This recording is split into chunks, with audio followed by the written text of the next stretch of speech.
Right then, hello there, good evening, good afternoon, good morning, good whatever it is, wherever you happen to be. My name is Paul. You possibly know me from the daily teasers that go past every morning UK time, but what you may not know is I also watch films occasionally, and I'll blog about those and video post about those as and when. But I also watch TV shows, shock horror.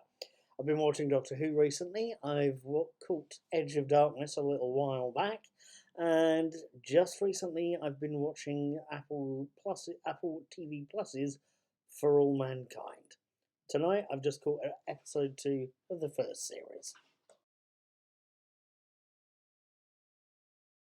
Right now, episode 2, let me try and give you a quick summary of it.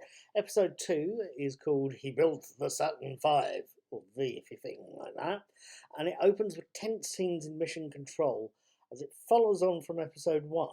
The team headed by Gene Kranz, played by Eric Laden, and Werner von Braun, played by Colm Feore, try to make sure that the Apollo 11 lunar lander module gets off the moon. As a background to all this, Ed Baldwin, the main character, Joel Kinnaman, is being put on warning after his disastrous conversation with the press. He's also been contacted by Senator Sandman, played by Saul Rubinek, who's an ambitious senator who's got cunning plans for Werner von Braun and for President Nixon as well. Guldo, Michael Dorman, is having marital issues. He's Ed's flight partner from the Apollo 10 mission. He's having marital issues, which are solved temporarily, I think, when Guldo's wife Tracy has a good long chat with her own friend Karen, played by Chantal Van Santen. In the midst of all this, we've also got Octavio, played by Arturo Del Puerto, who's got concerns about his daughters. Octavio is worried about his daughter Elena, played by Olivia Trujillo. She's got a bad habit of playing with matches and playing with lighters and playing with magnifying glasses in the sun, and it's getting a little worrying. On top of this, Von Braun has got problems as well as pleasures. His protege, Margot, played by Ren Schmidt, has just got a promotion, and both Werner and Ed have been called before a Senate committee that's got access to Werner von Braun's war records. Things are starting to look a little hairy for the good colonel.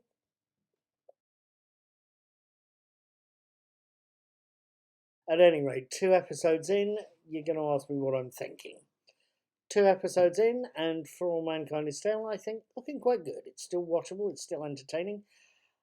The Senate hearing, that's a major part of this episode at the end there, you, or at least I, certainly ended up feeling very sympathetic towards Ed.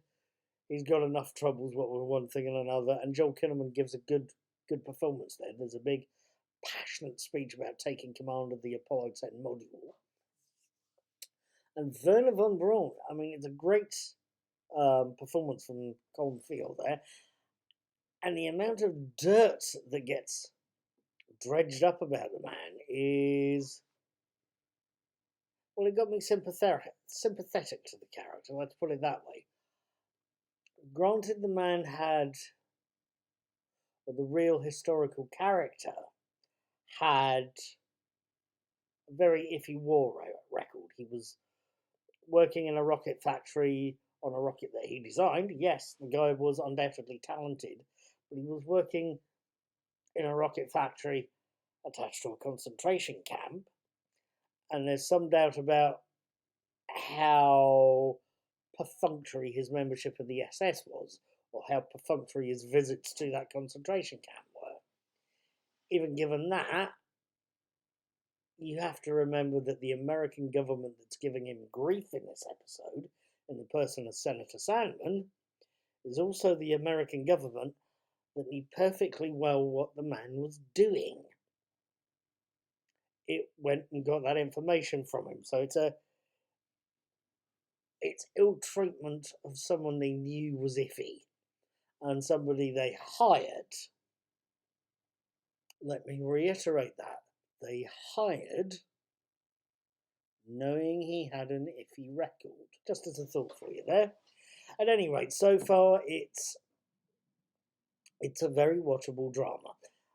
I'm still definitely enjoying Series 12 of Doctor Who. I'm planning to catch Star Trek Picard and Star Trek Discovery when they come out, but so far, For All Mankind is looking like a good series. I'll leave you with that thought, shall I? Thank you for watching. Have a good evening, have a good morning, have a good day. Take care. I'm going to answer my phone. Thanking you.